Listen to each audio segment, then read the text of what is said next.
দেশ থেকে আওয়ামী লীগের নিশানা মুছে দিতে হবে বলেছেন জামায়াত নেতা। বাংলাদেশ জামায়াতে ইসলামীর কেন্দ্রীয় কর্ম পরিষদ সদস্য অধ্যাপক আহসানুল্লাহ বলেছেন, বাংলাদেশকে যারা ভিক্ষুকের দেশে পরিণত করেছে সেই স্বৈরাচারকে দেশের জনগণ আর বাংলাদেশে আসতে দেবে না। তাদের পতনের মধ্য দিয়ে এদেশ থেকে ফেরাউনের বংশধর নির্মূল করা হয়েছে। স্বৈরাচার চলে গেলেও তাদের দোসররা এখনো ক্ষমতা দখল করে রেখেছে, ঘুরে বেড়াচ্ছে। তিনি বলেন, বাংলাদেশে যেন আওয়ামী লীগের নাম আর কেউ না নেয় সেই পরিস্থিতি সৃষ্টি করতে হবে।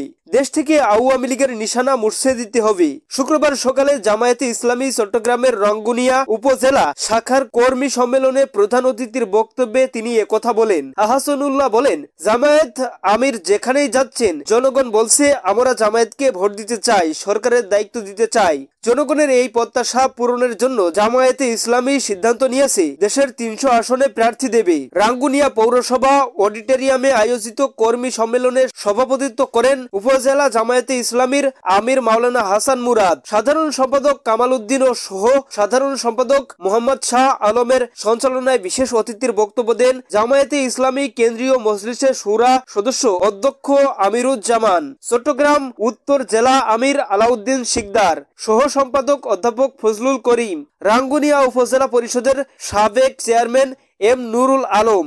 অন্যদের মধ্যে আরো বক্তব্য দেন ইসলামী চিন্তাবিদ জাফরুল ইসলাম চৌধুরী, উপজেলা কর্ম পরিষদ সদস্য আজম ওমর, অর্থনীতিবিদ কাজী ইরফানুল হক, উপজেলা নায়েবে আমির মাওলানা শওকত হোসাইন, চট্টগ্রাম উত্তর জেলা শ্রমিক কল্যাণ ফেডারেশনের প্রশিক্ষণ বিষয়ক সম্পাদক ইলিয়াস কোম্পানি, রাশেদুল আলম সদস্য ফিরোজ আলম ভুইয়া, চট্টগ্রাম উত্তর জেলা মজলিসুল মুফাসসিরিনের সহ সভাপতি মাওলানা ইসমাইল হোসেন, রাজানগর ইউনিয়নের সভাপতি মোহাম্মদ আলমগীর, দক্ষিণ রাজানগরের সভাপতি ফরহাদুল আলম জুয়েল প্রমুখ। দর্শক, এই ছিল আজকের সর্বশেষ আপডেট নিউজ। সকল প্রকার আপডেট নিউজ সবার আগে পেতে আমাদের চ্যানেলটি সাবস্ক্রাইব করে পাশে থাকুন। ধন্যবাদ সবাইকে। আল্লাহ হাফিজ।